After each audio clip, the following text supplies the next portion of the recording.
Greetings, Benjamin J. from Ben's Trains with another in the series. Well, I wanted to do a quick video on this motor. I just did a major repair on this. I was going to video it, but there's no way to work on it with a camera on a tripod. It's just impossible.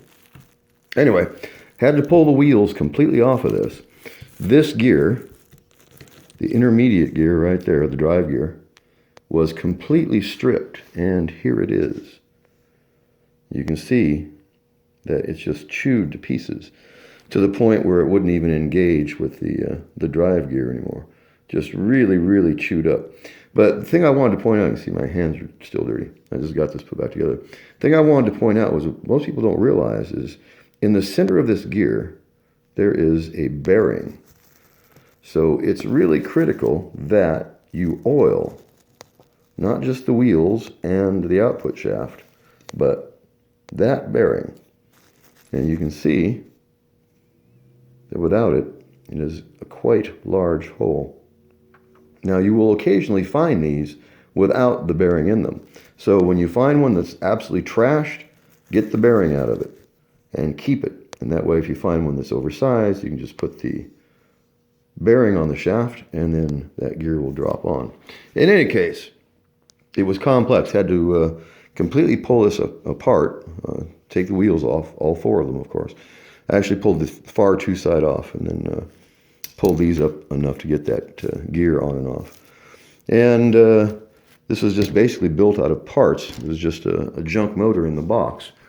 So anyway, I've cleaned it, lubed it, tuned it, and it is running perfectly.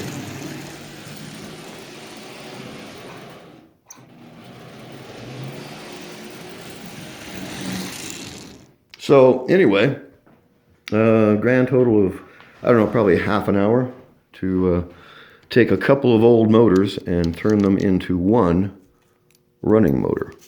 And this runs really well. It's in really decent shape. E-unit works perfectly.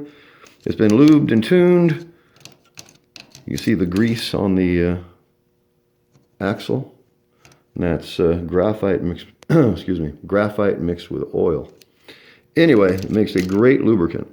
So I just wanted to point out that it's really important that you oil this bearing. And you put a drop of oil on this one above it so it soaks down and it gets down into the bearing there. This one you put a small drop right on the top of it. Let it go down into the crevices between the bearing and the rod it's riding on. And a few drops of oil and these motors will just run really well. One of the most important things is clean brushes and making sure it's lubricated. But as you see, it is running absolutely perfectly. And what was wrong with this one, of course, was that gear was stripped.